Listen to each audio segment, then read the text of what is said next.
Esta es mi primera intervención dentro de este mecanismo de dejar comentarios por hablados. No tengo ninguna guía, no tengo nada. Simplemente quiero compartir lo que el Señor me ha revelado. Sé que hay mucha gente que está en desacuerdo, pero yo simplemente voy a compartir con ustedes lo que para mí es sobre el bautismo en agua. Normalmente nosotros tenemos que ponernos en contexto y mirar que Juan el Bautista, eh, que nació en la misma época que Jesús, empezó de su ministerio era bautizar en agua para arrepentimiento, como dice la palabra. Yo quiero que nos guiemos y nos miremos exactamente sobre lo que dice la palabra. Me voy a basar todo lo que vamos a hablar sobre lo que está en Juan 1.29 a 1.34. Repito, Juan del 1.29 al 1.34.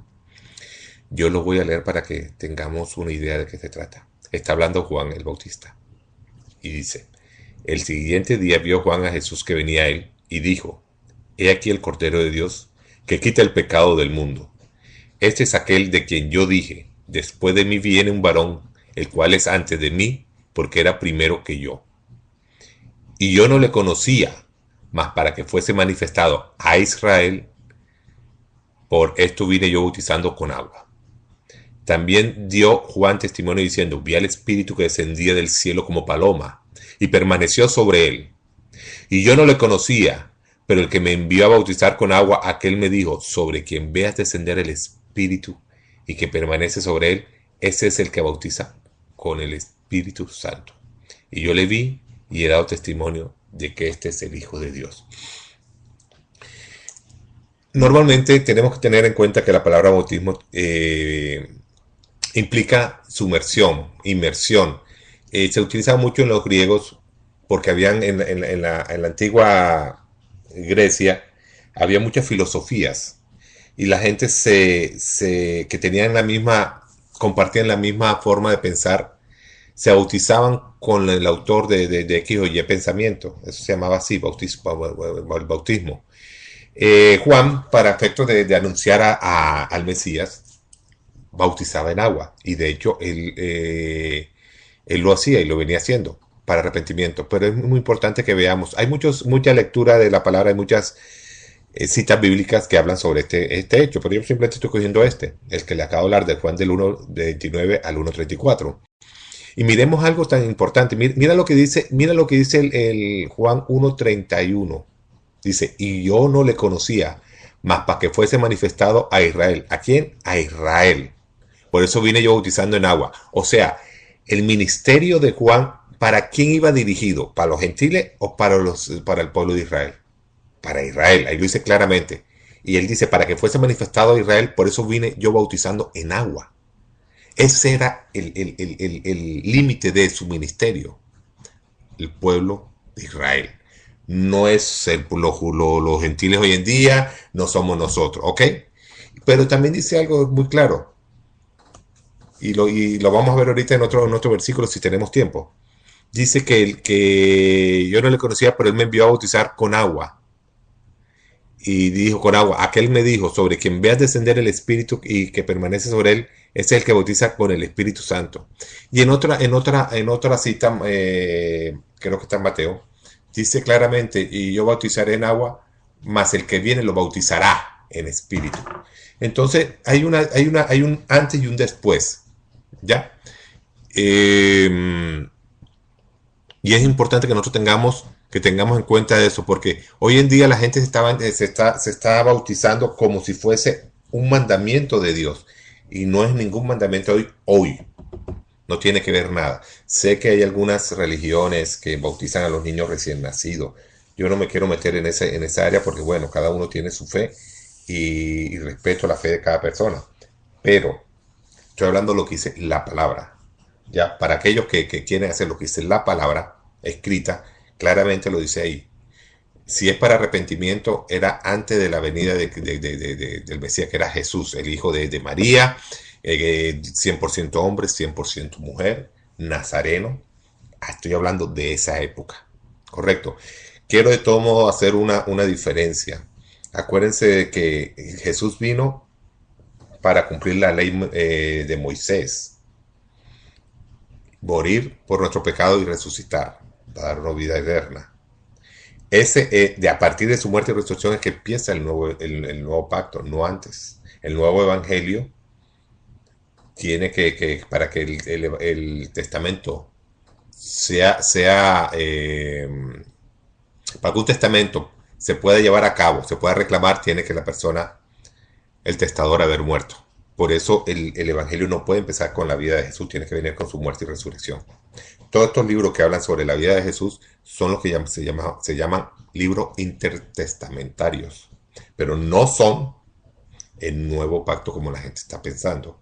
Porque ven ahí que dice el nuevo evangelio, ya piensa que de ahí empieza. No, señor.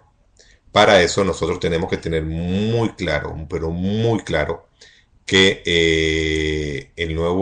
que esa división fue algo caprichoso hecho por el hombre en un concilio de Trento, creo que fue, en la cual se dividieron. Por eso fue algo mucho más fue obra humana, no fue algo no fue algo que se estudió ni nada, simplemente se colocó por colocar, y eso fue, le recuerdo que fue hecho por los católicos, para ser más exacto. Entonces, para efectos de llevarles un poquito de claridad, y me estoy desviando un poquito el tema, el Antiguo Testamento termina con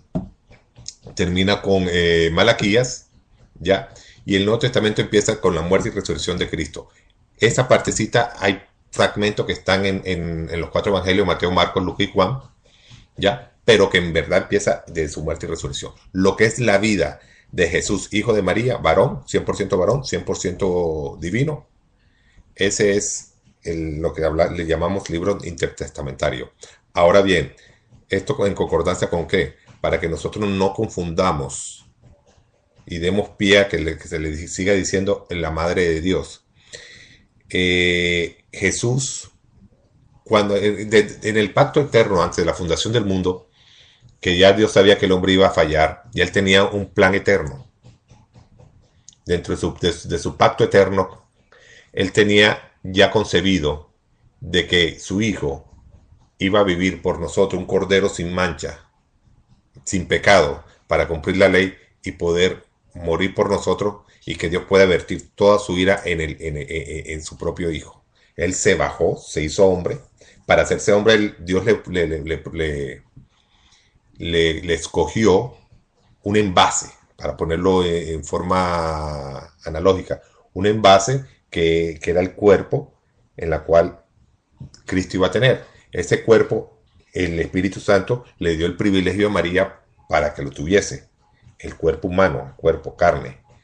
Ahí depositó Dios a su Hijo, se hizo hombre, vivió entre los hombres, sufrió como hombre en su muerte y resurrección. Ya él, de ahí en adelante, él ya se levantó en cuerpo glorificado, ya su cuerpo ya no era el mismo Jesús, hijo de María, ya será el Hijo de Dios que fue ascendido y está a la derecha, sentado a la derecha del Padre. Es totalmente diferente. Yo quiero hacer esta aclaración porque nunca todos nosotros somos creación de Dios, nunca una creación de Dios puede ser madre de Dios. Y no estoy en contra de la Virgen María como tal, es un privilegio, la verdad es que debe haber sido una persona única. Pero es para traer un poquito de claridad, no quiero meterme en esas aguas profundas en este momento. Pero bueno, entonces, volviéndolo al bautismo, es importante que se tenga en cuenta de que el bautismo en agua, no, hoy en día no hay que hacerlo. Ahora, mucha gente lo ha hecho ya como rito. Recordemos que no hay nada que podamos hacer para ser salvos. No podemos hacer lo más bueno para que Dios nos ame más, ni lo más malo para que Dios nos ame menos. Dios nos ha dado el Espíritu Santo. No, por obras humanas no vamos a lograr nada. Es por obra divina, por su gracia, por su misericordia, es que somos salvos.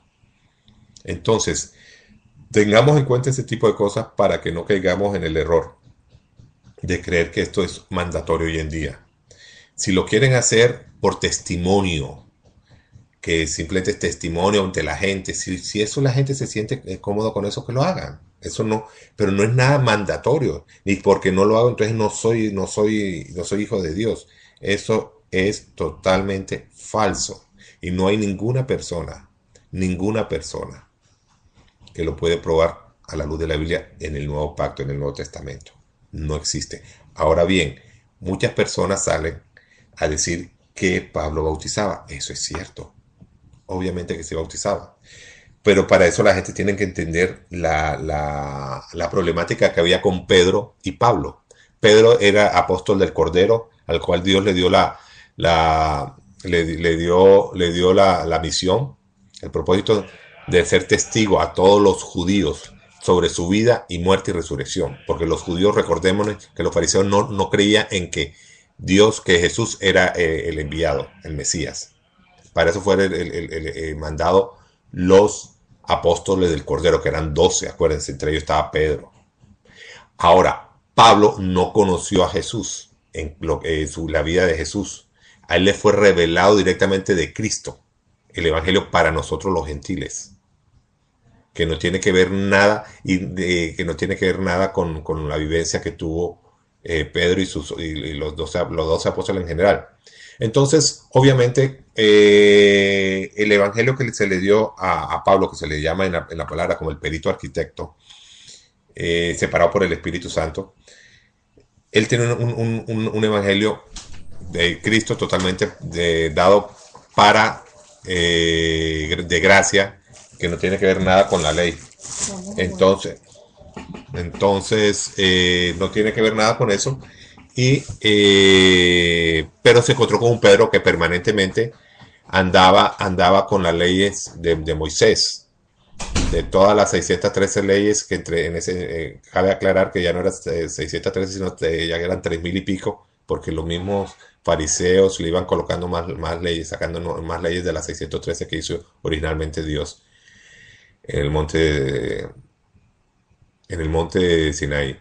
Entonces, ¿qué pasaba con Corintios? Nosotros podemos ver en el libro de 1 Corintios y 2 Corintios que había problemas porque mucha gente. Corintios era una iglesia en la cual tenía dones, tenía todo, pero era muy inmadura. Había una mezcolanza entre antiguo pacto, o sea, la ley mosaica para que había que cumplirla, y el nuevo pacto o nuevo testamento que se le había dado a Pablo. Entonces, porque Pedro lo visitaba mucho a esa iglesia y traía mucha confusión a la gente. Entonces, Pablo decidió, para efecto de no contender mucho, que si hay que bautizar, bueno, se bautiza, pero claramente lo dice en la palabra. Dice, yo ciertamente bauticé, Pablo, como bautizó Pablo, yo bauticé a uno, ahí ponen los nombres de las personas, pero Cristo no me mandó a bautizar. Claramente está dicho. O sea, claramente se establece de que en el nuevo pacto no es obligación bautizar. Si la gente lo hace, que lo haga, pero que no se convierta en un rito. Que no se convierta que yo tengo que bautizarme para ser hijo de Dios. Que si yo no me bautizo en agua, yo no soy hijo de Dios. Eso es falso. Y yo apelo a cualquier persona, teniendo en cuenta en una correcta hermenéutica, literal, histórica y gramatical, me muestre que lo que estoy diciendo yo no es cierto en la palabra, me gustaría que me lo mostraran, porque esto, lo único que puedo agradecerles, ya que a mí no me interesa tener la razón, sino aprender más de la palabra.